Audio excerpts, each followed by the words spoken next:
यहाँ पर जो भी बच्चे कॉमर्स स्ट्रीम के होते हैं, उनको यहाँ पर समझ में नहीं आता कि डेबिट क्या होता है एंड क्रेडिट क्या होता है। वो सबसे पहला जो क्वेश्चन रेज़ करते हैं, वो कहते हैं कि ये डेबिट क्या होता है एंड क्रेडिट क्या होता है? तो सबसे पहले हम इसी को समझते हैं। हेलो फ्रेंड्स, तो आज मैं आपको rules of debit and credit के बारे में बताऊंगा। अगर आप लोग अकाउंटिंग करना चाहते हो तो ये रूल्स एंड प्रिंसिपल्स आपको पता होने चाहिए। इसके बिना आप लोग अकाउंटिंग नहीं कर पाओगे। तो सबसे पहले मैं आपका यहाँ पर एक कन्फ्यूजन दूर कर देना चाहता हूँ, जो कि है डेबिट एंड क्रेडिट। यहाँ पर जो भी बच्चे कॉमर्स स्ट्रीम के होते हैं, उनको यहाँ पर समझ में नहीं आता कि डेबिट क्या होता है एंड क्रेडिट क्या होता है। वो सबसे पहला जो क्वेश्चन रेस करते हैं, वो कहते हैं कि ये डेबिट क्या होता है एंड क्रेडिट क्या होता है। तो सबसे पहले हम इसी को समझते हैं। तो अगर आप लोग मेरे से पूछोगे कि आप डेबिट से क्या समझते हैं एंड क्रेडिट से क्या समझते हैं, तो मेरा सिंपल सा आंसर होगा nothing. It doesn't have any meaning.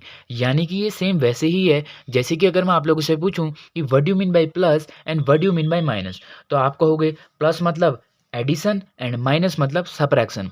अगर मुझे दो चीज़ों को आपस में जोड़ना है तो मेरे दिमाग को पता है प्लस, अगर मुझे दो चीज़ों को आपस में घटाना है तो मेरे दिमाग को पता है माइनस। यानी कि प्लस एंड माइनस क्या है, ये सिंबल्स हैं जो कि रिप्रेजेंट करते हैं एडिशन एंड सब्ट्रैक्शन को। वैसे ही डेबिट एंड क्रेडिट क्या है, ये अकाउंटिंग की टर्म है। क्या है? अकाउंटिंग की टर्म है जो कि चीज़ों को रिप्रेजेंट करती हैं इन अकाउंटिंग में।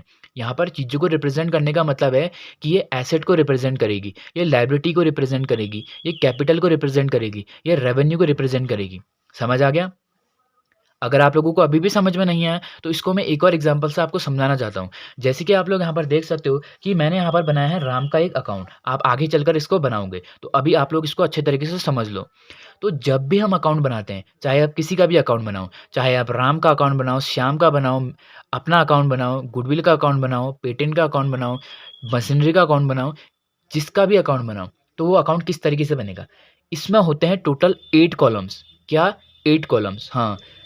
4 कॉलम होते हैं लेफ्ट हैंड साइड, 4 कॉलम होते हैं राइट हैंड साइड। पहला कॉलम होता है हमेशा डेट का, पर्टिकुलर, एलएफ, इसको हम बोलते हैं लेजर फोलियो। लास्ट होता है अमाउंट का। Same column right hand side, date, particular, LF and amount. अब आप लोग यहाँ पर डेबिट एंड क्रेडिट को समझिएगा। डेबिट क्या होता है? Debit is called left side of an account, credit is called right side of an account. यानी कि लेफ्ट साइड हमेशा डेबिट। डेबिट से आप लोग क्या समझते हैं? तो आप लोग क्या कहोगे? Debit is called left side of an account, credit is called right side of an account. तो अब आपका कंफ्यूजन एकदम क्लियर होगा। मैंने दो तरीके से आपको बताया कि डेबिट एंड क्रेडिट क्या होते हैं। तो अब हम बढ़ते हैं, मेन जो हमारे रूल्स हैं उसको हम समझते हैं। तो इस चैप्टर में आप दो तरीके से रूल पढ़ोगे, यानी कि दो तरीके के रूल्स आप इस चैप्टर में पढ़ोगे। पहले होते हैं ट्रेडिशनल रूल। ये कौन से रूल होते हैं? ये पहले के ज़माने में बनाए गए थे, जो कि अभी तक फॉलो करते हुए आ रहे हैं पहले से। Traditional rule. मॉडर्न रूल ये आजकल के ज़माने के रूल हैं, इसको आजकल हर कोई फॉलो करता है। अब हमें ये दोनों पढ़ने हैं? हाँ, आपको ये दोनों पढ़ने हैं, क्योंकि एग्जाम पर्सपेक्टिव से एंड नॉलेज के हिसाब से आपको ये दोनों रूल आने चाहिए। तो सबसे पहले हम समझते हैं ट्रेडिशनल रूल। तो ट्रेडिशनल रूल में क्या हुआ, जब ये ट्रेडिशनल रूल बनाए गए तो इसमें कहा गया कि अकाउंट दो टाइप का होगा। क्या होगा? अकाउंट हमेशा दो टाइप का होगा, personal account and impersonal account. यानी ट्रेडिशनल रूल में कहा गया कि अकाउंट हमेशा दो टाइप का होगा, personal account and impersonal account. Impersonal account में भी फर्दर कैटेगरीज बनाई दी गई कि इसके अंदर होंगे दो टाइप्स के account, real account and nominal account. तो अगर आप लोगों से कोई पूछे कि कितने अकाउंट्स होते हैं ट्रेडिशनल रूल के हिसाब से, तो आप लोग बोलोगे 3। कौन कौन से? पहला पर्सनल अकाउंट, दूसरा होता है रियल अकाउंट, तीसरा होता है नॉमिनल अकाउंट। आपको ये काउंट नहीं करना है क्योंकि इसकी कैटेगरी है। तो अब हम समझते हैं इनको एक एक करके। पर्सनल अकाउंट के टाइप्स होते हैं natural personal account, artificial personal account and representative personal account. अभी आप लोगों को ये पूरे अच्छे तरीके से समझ में आ जाएगा। हम नेक्स्ट पेज में चलते हैं। पहला पर्सनल अकाउंट का टाइप है natural personal account. Natural personal account हम जैसे ह्यूमन बींग्स, इसमें कौन आएंगे? राम, सीता, मोहित, रमेश, यानी जो नेचुरली बॉर्न हुए हैं वो इसके अंदर आएंगे। जो हम जैसे लोग हैं वो कौन होते हैं? Natural personal account. Artificial personal account में कौन आएगा? आर्टिफिशियल पर्सनल अकाउंट में आर्टिफिशियल बॉडीज जैसे bank, HDFC bank, ICICI bank, Reliance company होगी, कोई क्लब हो गया। तो ये सब क्या है? ये कोई हमारी तरह नेचुरली बॉर्न नहीं हुए हैं, तो ये क्या है? आर्टिफिशियल पर्सन है। ये इसके अंदर कौन कौन आएंगे? बैंक आएंगे, कंपनीज आएगी, क्लब आएंगे। तो ये सब क्या है? आर्टिफिशियल पर्सनल अकाउंट के एग्जाम्पल हैं, इसके अंदर आते हैं। लास्ट है रिप्रेजेंटेटिव पर्सनल अकाउंट। नाम से ही समझ में आ रहा है, रिप्रेजेंटेटिव पर्सनल अकाउंट जो कि चीज़ों को रिप्रेजेंट करते हैं। इसके 2 बढ़िया एग्ज़ाम्पल होते हैं, capital account and drawing account. ये रिप्रेजेंट करते हैं ओनर को। आप सभी को पता है कैपिटल क्या होती है, जो ओनर के द्वारा लगाई जाती है, तो ये ओनर को रिप्रेजेंट करती है। ड्राइंग क्या होती है, ये भी ओनर को रिप्रेजेंट करती है। तो अब आपको अच्छे तरीके से समझ में आ गया होगा। अब हम बढ़ते हैं इन पर्सनल अकाउंट में। हमने पर्सनल अकाउंट में ये जो 3 टाइप्स थे, इनको अच्छे तरीके से समझ दिया है। अब हम आते हैं पर्सनल अकाउंट में, real account and nominal account में। रियल अकाउंट में कौन सी चीज़ें आती हैं? अकाउंटिंग में जितने भी एसेट हैं, जितने भी आपने अभी तक सुने हैं, चाहे वो मशीनरी है, फर्नीचर है, इन्वेस्टमेंट है, गुडविल है, पेटेंट है, ये सब रियल अकाउंट के अंदर आते हैं। यानी सिंपल सा कहने का मतलब क्या है, जितने भी एसेट हैं अकाउंटिंग में, वो सब रियल अकाउंट के अंदर आते हैं, एक्सेप्ट बैंक एंड डेटर। यहाँ पर बैंक एंड डेटर भले ही हमारे एसेट होते हैं, पर इनको हम यहाँ पर रियल अकाउंट में कंसीडर नहीं करते। क्यों? क्योंकि बैंक एक आर्टिफिशियल पर्सन है, तो ये आर्टिफिशियल पर्सन कहाँ आएगा? आर्टिफिशियल पर्सनल अकाउंट में इसको हम मानते हैं। डेटर क्या है?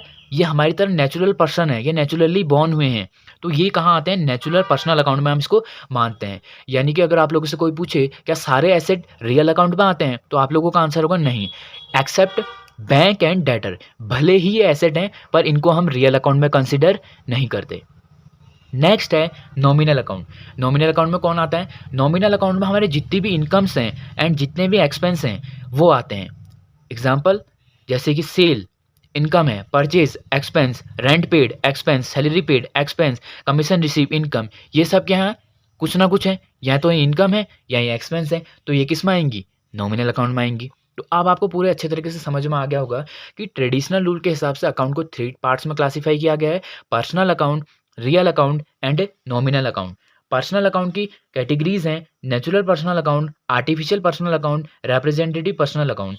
यहाँ पर आपको रिप्रेजेंटेटिव पर्सनल अकाउंट के जो 2 एग्जाम्पल मैंने लिखाए हैं, इसको यहाँ पर याद करने हैं। नेक्स्ट है इम्पर्सनल अकाउंट में real account and nominal account. Real account में कौन आता है? रियल अकाउंट में वो सभी के सभी एसेट्स आते हैं जो कि अकाउंटिंग में होते हैं, except bank and debtor. Nominal account, nominal account में जितनी भी हमारी इनकम्स हैं एंड जितने भी हमारे एक्सपेंस हैं, वो आते हैं। अब आपको अच्छे तरीके से समझ में आ गया होगा। अब हम बढ़ते हैं मॉडर्न रूल में। ये सबसे ईजी रूल होते हैं, इसको सभी बच्चे जो हैं आजकल फॉलो करते हैं। जब मैं 11th-12th में था, तो मैं मॉडर्न रूल को ही फॉलो करता था। कोई भी कॉन्सेप्ट अगर मैं समझता था, तो मैं मॉडर्न रूल के हिसाब से समझता था कि ये क्यों हो रहा है, अगर ये डेबिट हो रहा है तो ये क्यों हो रहा है, क्रेडिट हो रहा है तो क्यों हो रहा है। तो आपको भी मॉडर्न रूल के हिसाब से ही समझना है, काफ़ी ईजी रहता है। मॉडर्न रूल के हिसाब से 5 एलिमेंट होते हैं अकाउंटिंग के, capital, liability, expense, asset, revenue. Accounting की कहाँ घूमती है? इनके अंदर। इससे बाहर अकाउंटिंग में कुछ भी नहीं है, आप कुछ भी उठा लो, इससे बाहर आपको अकाउंटिंग में कुछ भी नहीं मिलेगा। अब हम आते हैं रूल की ओर। मैं मानकर यहाँ पर चल रहा हूँ कि आपको इन सब के जो डेफिनेशन है, इनका जो पूरा डीप कॉन्सेप्ट है, वो पूरा अच्छे तरीके से आपको पता है कि कैपिटल क्या होता है, लायबिलिटी क्या होता है, एसेट क्या होता है, रेवेन्यू क्या होता है। तो मैं ये मान के चल रहा हूँ। अब रूल क्या बनाया गया? रूल ने ये कहा कि कैपिटल का हमेशा क्रेडिट बैलेंस होगा। क्या? क्यों? डेबिट क्यों नहीं हो सकता? भाई ये रूल बनाया गया है, तो इसको हमें एज इट इज़ फॉलो करना है। ये मैंने पढ़ा था, आपके टीचर ने पढ़ा, आपके सीनियर ने पढ़ा है, देन आप पढ़े हो एज इट इज़। ये रूल बनाया गया है कि कैपिटल का हमेशा क्रेडिट बैलेंस होगा। ये वैसे ही है जैसे कि शुगर हमेशा स्वीट क्यों होता है, सॉल्ट हमेशा सॉल्टी ही क्यों होता है, तो वैसे ही कैपिटल का हमेशा क्या होता है? क्रेडिट बैलेंस होता है। मैं इसको डायरेक्टली आपको नहीं बता सकता, डायरेक्टली क्या, मैं इनडायरेक्टली भी नहीं बता सकता कि इसका हमेशा क्रेडिट बैलेंस ही क्यों होता है, क्योंकि ये रूल बनाया गया है, हमको यहाँ पर फॉलो करना है। इसमें हमें कोई भी अपनी जो विचार है वो नहीं प्रकट करने हैं कि ये क्यों हो रहा है। लायबिलिटी का क्रेडिट बैलेंस होता है, एक्सपेंस का हमेशा डेबिट बैलेंस होता है, एसेट का हमेशा डेबिट बैलेंस होता है, रेवेन्यू का हमेशा डेबिट बैलेंस होता है। तो जैसे ही आपको ये रूल याद हो जाएगा कि किसका क्या बैलेंस होता है, देन आपको यहाँ पर रूल अप्लाई करने में ईजी पड़ेगा। अब देखिए, अब मैं एक आपको एग्जाम्पल से समझाता हूँ। जैसे कि कैपिटल का क्या है? क्रेडिट बैलेंस है।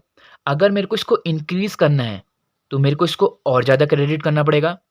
क्या? समझ में नहीं आया? समझो, मैं दुकान से फैंटा लाया खरीद के। क्या लाया? फैंटा कोल्ड ड्रिंक लाया। ये क्या होती है? स्वीट, मीठी होती है। अगर मुझे इसको और ज़्यादा मीठा बनाना है, तो मेरे को इसमें और ज़्यादा शुगर ऐड करनी पड़ेगी। पहले आपको ये समझना पड़ेगा यहाँ पर रियल लाइफ एग्जांपल से कि फैंटा में क्या होता है? शुगर होता है, मीठी होती है। अगर मेरे को इसको और ज़्यादा मीठा करना है, तो मेरे को उसमें और ज़्यादा शुगर डालना पड़ेगा। वैसे ही यहाँ पर कैपिटल का क्रेडिट बैलेंस होता है। अगर मेरे को इसको बढ़ाना है, कैपिटल को और बढ़ाना है, तो मेरे को इसको और ज़्यादा क्रेडिट करना पड़ेगा। समझ आ रहा है? वैसे ही अगर मेरे को इसको कम करना है, डिक्रीज़ करना है कैपिटल को, तो मेरे को इसको उल्टा करना पड़ेगा, डेबिट करना पड़ेगा। वैसे ही सेम लायबिलिटीज़ में अप्लाई होगा कि लायबिलिटीज़ का हमेशा क्रेडिट बैलेंस होता है। अगर बढ़ाना है तो और ज़्यादा क्रेडिट कर दो, घटाना है तो डेबिट कर दो। एक्सपेंस, एक्सपेंस का हमेशा डेबिट बैलेंस होता है। ये रूल है, मैंने आपको बताया था कि आपको ये लर्न करना है। अब अगर मेरे को एक्सपेंस का डेबिट बैलेंस होता है एंड एक्सपेंस को बढ़ाना है, तो मेरे को एक्सपेंस को और ज़्यादा डेबिट करना पड़ेगा। क्या ये सही है? एक्सपेंस को मेरे को क्या करना पड़ेगा? और ज़्यादा डेबिट करना पड़ेगा। तो इसीलिए इंक्रीज़ करना है एक्सपेंस को अगर हमें, तो इसको हमें और ज़्यादा डेबिट करना पड़ेगा। अगर डिक्रीज़ करना है तो उसका उल्टा क्रेडिट कर दो। वही सेम केस एसेट में अप्लाई होगा। एसेट का हमेशा डेबिट बैलेंस होता है। अगर किसी चीज़ का डेबिट बैलेंस है एंड अगर हमें उसे इंक्रीज़ करना है तो उसको और ज़्यादा डेबिट कर दो। जैसे कि मैंने आपको यहाँ पर एग्ज़ाम्पल देके समझाया। रेवेन्यू, रेवेन्यू में भी सेम, रेवेन्यू का हमेशा क्रेडिट बैलेंस होता है। इसको इंक्रीज़ करना है तो और ज़्यादा क्रेडिट कर दो जैसे किया हुआ है, डिक्रीज़ करना है तो डेबिट कर दो। तो ये रूल्स बनाए गए कि बच्चों को आसान तरीके से यहाँ पर समझ में आ जाए। तो एक बार मैं आपको समरी फॉर्म में बता देता हूँ कि क्या-क्या हुआ। मॉडर्न रूल के हिसाब से 5 चीज़ें बताई गई। पूरी अकाउंटिंग में इससे बाहर कुछ भी नहीं होता, इसके अंदर ही सब कुछ होता है। अगर इससे बाहर कुछ हो रहा है तो वैसे तो होगा भी नहीं, इसके बाहर नहीं होता कुछ भी अकाउंटिंग में। रूल ये बनाया गया, रूल बनाए गए कि कैपिटल का हमेशा क्रेडिट बैलेंस होगा, लायबिलिटी का हमेशा क्रेडिट बैलेंस होगा, एक्सपेंस का हमेशा डेबिट बैलेंस होगा, एसेट का हमेशा डेबिट बैलेंस होगा, रेवेन्यू का हमेशा क्रेडिट बैलेंस होगा। तो अब रूल ये था कि अगर हमें इनको इंक्रीज़ करना है, तो इसको और ज़्यादा क्रेडिट कर दो, डिक्रीज़ करना है तो डेबिट कर दो। एक्सपेंस डेबिट होता है, इंक्रीज़ करना है और ज़्यादा डेबिट कर दो, डिक्रीज़ करना है क्रेडिट कर दो। रेवेन्यू का बैलेंस क्रेडिट होता है। कौन-सा बैलेंस होता है? Always has credit balance. Increase करना है तो और ज़्यादा क्रेडिट कर दो, बढ़ा दो, क्रेडिट कर दो इसको, डिक्रीज़ करना है तो डेबिट कर दो। तो ये रूल जो है वो आपको एज़ इट इज़ यहाँ पर लर्न करने हैं। ये सारे के जो मैंने यहाँ पर रूल बताए एंड ये आपको कॉन्सेप्ट से समझने हैं कि यहाँ पर ये क्यों हो रहा है। ये रूल आपको क्या करना है?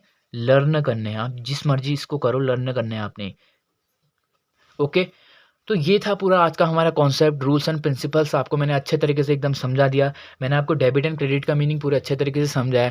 अब आप लोगों का एकदम कन्फ्यूज़न एकदम क्लियर हो गया होगा एंड आपको रूल्स एंड प्रिंसिपल अच्छे तरीके से एकदम समझ आ गए होंगे। तो मिलते हैं नेक्स्ट वीडियो में। अगर आप लोगों का कोई और डाउट है तो आप लोग कमेंट कर सकते हो, मैं उसमें ट्राई करूँगा वीडियो बनाने की। तो मिलते हैं नेक्स्ट वीडियो में, तब तक के लिए बाय।